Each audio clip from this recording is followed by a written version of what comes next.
quick out of the Now way. I've got to ask, what is thrust pack?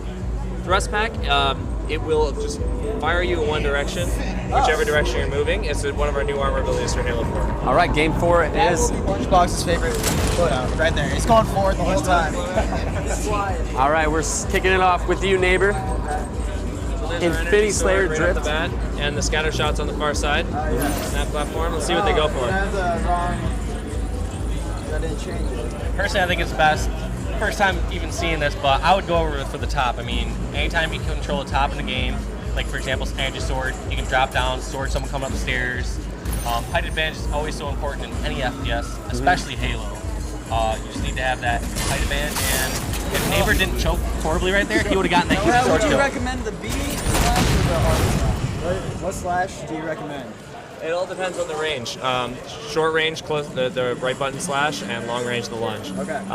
I also noticed your hologram beat you to your sword there. Is that what it was a little bit of a detour. Now, how's the sword lunge compared to the Halo 2 sword lunge? Is it more similar to the Halo 2 or Halo 3? It's been slightly retuned to work with our team put together with the new sandbox, but it's pretty cool. Perfect.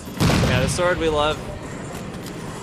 One of the cornerstones of this map, and if you missed it there, you might get a chance to earn it again with a personal order. Oh, that's my hologram. So, that's always got to be a difficult question to answer. Anytime you get compared, like, all right, is the battle rifle similar to like Halo 2 or Halo 3 style, or is sword similar to like Halo 2 or Halo 3 sword?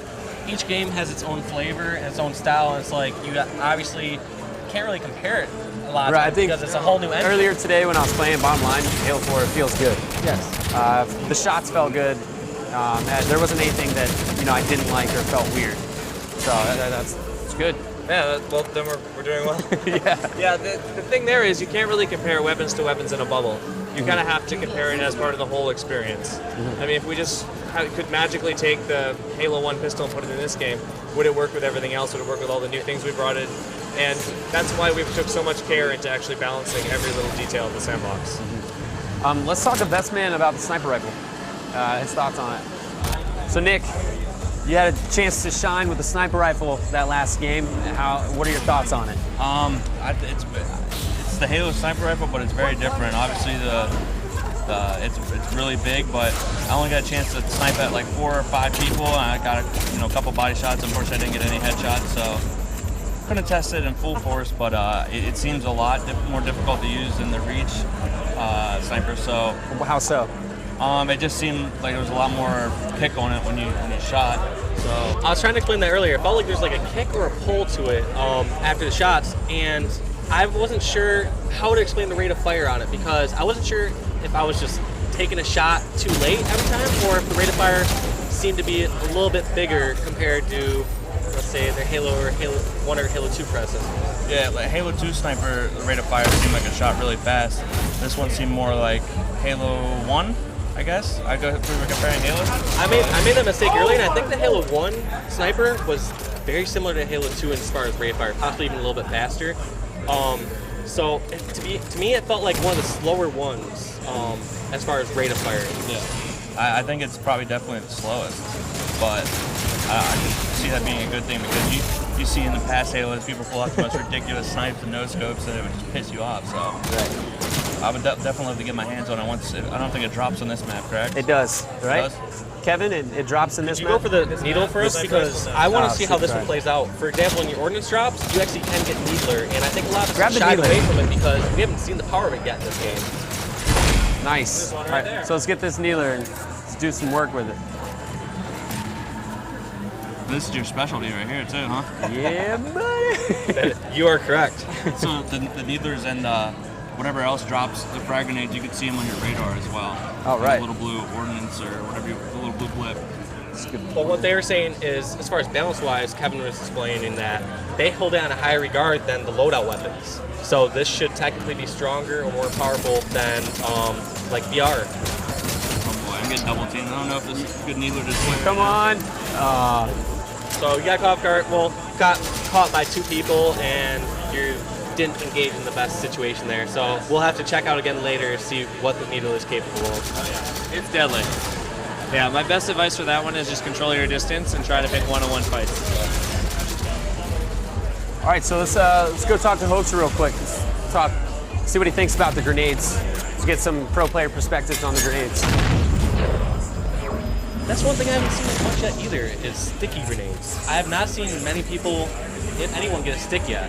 I'm not sure if it's just... They can choose them in their loadout. Yeah, I know. It seems a lot of people seem to be sticking with the frags. I think there's a lot of MLG mentality here. Where we have, you notice how it's the same repetitive, bland, like weapons. We kind of love that you can't figure it all out in one day. Yeah. I mean, there's so much to explore with Halo 4. We're adding so much to the sandboxing experience. Like, you can see how excited we all are to show it off. And it should. We hope it takes a long time for you to find the intricacies and how to master and find your play style. And then hopefully a loadout system can get you there.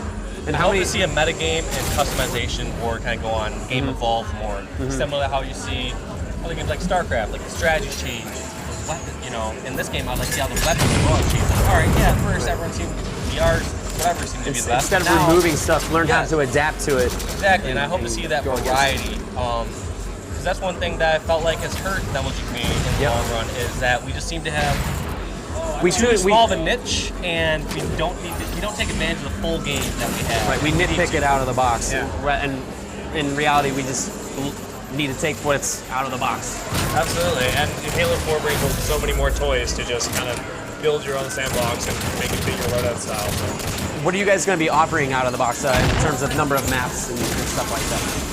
I don't know. Yeah. But I can say that these three will be there. Okay. And there's plenty more awesome maps coming. We've got all sorts of new game modes as well that we can't tackle yet, but we're just stoked about the whole thing itself. Okay. So in other words, no comment. That was a long version of no comment. There's so many questions I want to ask that I just know I'd get the same answer, unfortunately. And like I said, we're really happy with what we did bring. We've got 2 modes. The team back home worked super hard to get this E3 demo ready for everyone here. We've also got Spartan Ops on the other side of the floor and our campaign demo. So this is one of probably the biggest E3 for Halo we've ever had, and I'm really happy with how much we got. Are you going to be doing a beta version? There was an internal beta that is now ended. Okay. We are continuing to test it. Like we have our own network testing right now. It's going really well. Oh, that's actually brings up another question, the networking. Are you guys going to be having dedicated servers for matchmaking? Or how is that going to work? Can't comment on that. Sorry, guys. Okay. Yeah. You got to throw them out there. Yeah. Gotta ask. All right, so Hoaxer, we're now talking to you. The grenades. We haven't really talked about the grenades too much yet. Well, what do you think? I've been using the frags pretty much. I've been actually trying to use some wall-see nades, the insta nades. So oh man, I invented those. I mean, Now, what is that? So everybody that doesn't know. basically what the wall-see nade is, aka insta nade, is where you throw one sticky like off the wall, and it's cooking, and you throw another one, and it actually blows up in midair. And it's stronger. makes the other one fly away and farther. Right. so that was extremely strong in Halo 2, midship. well, not so much. I mean, for example, in Halo 2, the earlier ones, the nades didn't exactly cook. They would fly all the way across. It was so rare that you could time it. So I would say I mainly mastered it around like Halo 3. Okay. Halo 3 time was where I could try hit to 95% plus of the time, and it was. You probably have never seen this, Kevin, but it's like throw a sticky nade. Like as long as you either keep your momentum going forward, or you know how to time her off the wall, you do the second one and explode off the first one and explode mid-air and kill the person. And I could probably kill someone, I would say 90% of the time, just no matter which way they're running or anything. That's why you're the best in the world. I was. So, Hoaxer, what else about the frag grenades or plasma grenades? Well, I noticed with the frag grenades, you kind of have to look a little bit farther up or higher up in order to throw frags a lot farther. Whereas in Halo 3, you could throw them a little bit farther, reach. About the same grenade strength as far as throwing it. That brings me a question for you, Kevin. Could you explain, or do you know how the physics would work with that? So if I'm running forward and throwing a grenade, does that play an effect compared to if I was standing still and throwing a grenade? Wait, what did you say? Yeah. I was asking about the physics. So for example, if I'm running forward, is that putting more force and power into the grenade? Right. Or if I'm standing still, does it have the exact same trajectory? I actually can't comment. That's on a whole that bunch of completely. science. Yeah. Yeah, we definitely have some very talented designers who go into that detail beyond belief, but I haven't tuned the grenades that Yeah, closely. understandably. I mean, you guys obviously specialize in certain parts of it, so you can't answer every single little intricate question about the game. So makes sense. Underneath on the HUD, underneath the main shield bar, what are those 3 little notches? Oh, you notice those? Those 3 little notches are no longer used portion of our shield HUD. Yeah, but they're still there for Teammates effect. health bars? No, that's not there. They're just there for design. Gotcha. Yeah.